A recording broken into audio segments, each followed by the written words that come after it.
வணக்கம். நம்ம இன்றைக்கி இந்த வீடியோவில் ஒரு சூப்பரான நெல்லிக்காய் ஊறுகாய் பார்க்க போகிறோம். வாங்க அந்த ஊறுகாய் நான் எப்படி செஞ்சேன்னு பார்க்கலாம். அதுக்கு முன்னாடி நீங்கள் இந்த சேனலை இது வரைக்கும் சப்ஸ்கிரைப் பண்ணலைன்னா சப்ஸ்கிரைப் பண்ணி வச்சுக்கோங்க. வாங்க நம்ம வீடியோக்குள்ளே போகலாம். இந்த நெல்லிக்காய் ஊறுகாய் பண்ணுறதுக்கு 1 கிலோ பெரிய நெல்லிக்காய் எடுத்திருக்கேன். இதை நல்லா கழுவி தொடச்சி வச்சுருக்கேன். இதை இப்போ நம்ம சின்ன துண்டுகளாக கட் பண்ணி எடுத்துக்கலாம்.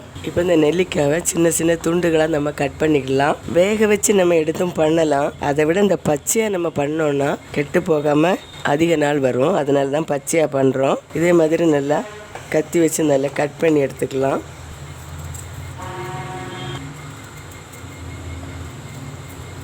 இதோட விதையை தனியாக எடுத்துட்டு சதை பகுதியெல்லாம் கட் பண்ணி எடுத்துக்கலாம். இது மாதிரி நான் எல்லாத்தையும் எடுத்துடுறேன். இது மாதிரி கொஞ்சம் பெரிய பீஸாக இருக்கிறது வேணால் இன்னொரு பீஸாக போட்டுடலாம். இது மாதிரி கட் பண்ணி எடுத்துகிட்டு வந்துடுறேன். அடுப்பு பற்ற வச்சுட்டு 3 டேபிள் ஸ்பூன் வெந்தயம் வறுக்கிறேன். இது அவ்வளோ நமக்கு தேவைப்படாது. வறுத்து பொடித்த பிறகு நம்ம கொஞ்சம் எடுத்துக்கலாம் தேவையான அளவு. லைட்டாக சிவக்கிற வரை இதை வறுக்கணும். இந்த மாதிரி வறுத்தது போதும். அப்போ ஆஃப் பண்ணிடலாம். இப்போ 1 ஸ்பூன் கடுகு சேர்த்துருக்கேன். அது இப்போ போட்டது. இதையும் ஆஃப் பண்ணிடலாம். வெள்ளை கடுகு இருந்தால் வெள்ளை கடுகு சேர்த்துக்கோங்க. நான் கருப்பு கடுகு தான் சேர்த்துருக்கேன். இதையும் நம்ம அதோட சேர்த்து பொடிச்சிடலாம். வறுத்து வச்ச கடுகையும் வெந்தயத்தையும் பொடிச்சு எடுத்துடலாம். இப்போ பொடிச்சு எடுத்துருக்கேன். இந்த மாதிரி நல்ல மாவாக பிடியாமல் கொஞ்சம் பரபரப்பாக இருக்கட்டும். இந்த மாதிரி பொடிச்சிக்கலாம். 2 முழு பூண்டு பெருசாக அதை நான் தட்டி எடுத்து வச்சுருக்கிறேன். இது மாதிரி 1-2 தட்டி எடுத்து வச்சுக்கலாம். தோலோடு தான் வச்சுருக்கேன். பெருங்காயம் எடுத்திருக்கேன்.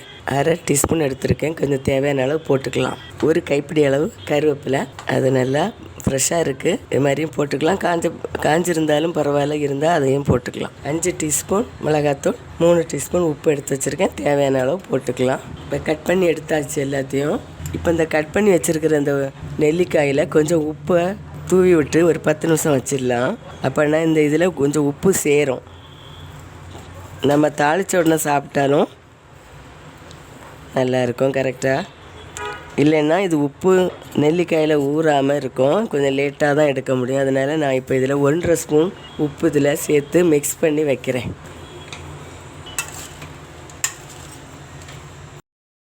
ஒரு 5 நிமிஷம் இருக்கட்டும், அப்புறம் எடுத்துக்கலாம். இப்போ கடாய் அடுப்பில் வச்சுருக்கேன். தீப்பத்தை வச்சுட்டேன். நல்லெண்ணெய் எடுத்திருக்கேன். 200 கிராம் எடுத்திருக்கேன். தேவைப்பட்ட இடையில சேர்த்துக்கலாம். போதுமான அளவு இருந்ததுன்னா இது போதும். சில வேளை பத்தலை அப்படின்னு சொன்னால் கொஞ்சம் சேர்த்துக்கலாம். எண்ணெய் காஞ்சாச்சு. கடுகு சேர்க்கலாம். 1 டீஸ்பூன் கடுகு. பூண்டு சேர்த்துடலாம்.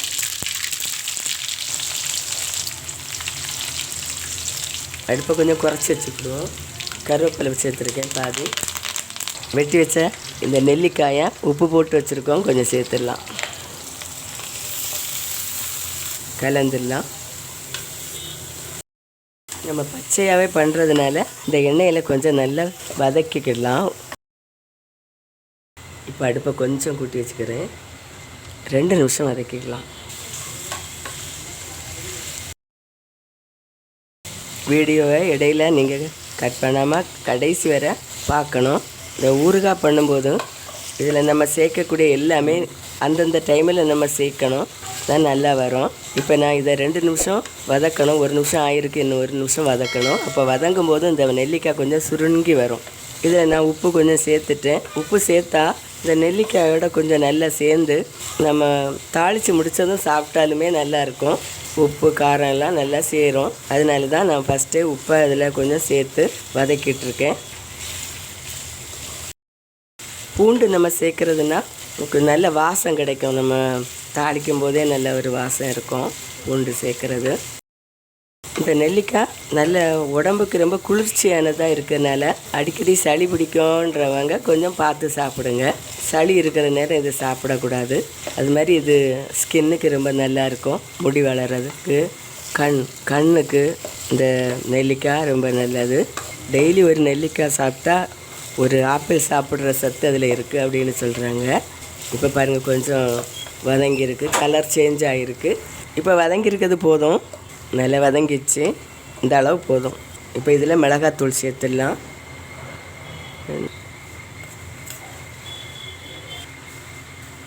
5 ஸ்பூன் மிளகாத்தூள் சேர்த்துருக்கேன்.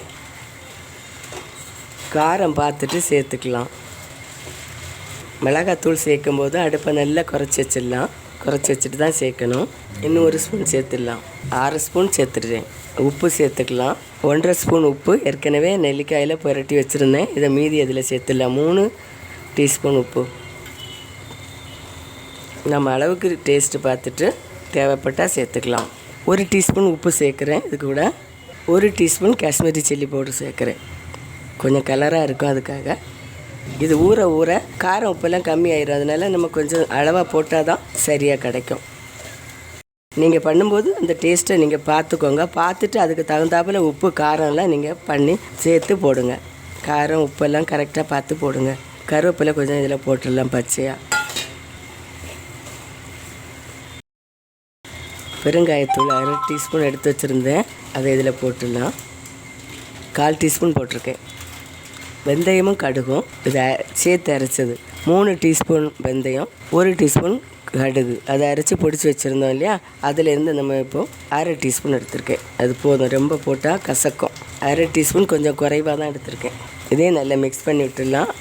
இப்போ அடுப்பு ரொம்ப சிம்மில் தான் நான் வச்சுருக்கேன். இல்லைன்னா மிளகு தூளெல்லாம் நம்ம போட்டது கரிஞ்சு போயிடும். இப்போ இதில் எண்ணெய் அதிகமாக இல்லை. நீங்கள் அதிகமாக மேலே வர மிதக்கணும்னு நினச்சிங்கன்னா இன்னும் கொஞ்சம் எண்ணெய் இதில் சேர்த்துக்கலாம். இதை எப்பவும் வெளியிலே வச்சும் சாப்பிட முடியாது. நெல்லிக்காய் பொறுத்த அளவில் லைட்டாக சூடு பண்ணி 1 கரண்டி எண்ணெய், சின்ன கரண்டிக்கு 1 கரண்டி சேர்க்குறேன். இப்போ அடுப்பு சிம்மில் தான் இருக்குது. நம்ம எல்லாம் சேர்த்தாச்சு. ரொம்பவே நல்லா வந்திருக்கு. இப்போ ஊறுகாய் சூப்பராக ரெடி ஆயிடுச்சு. எல்லாமே ஒரு பீஸ் எடுத்து சாப்பிட்டு பார்க்கலாம்.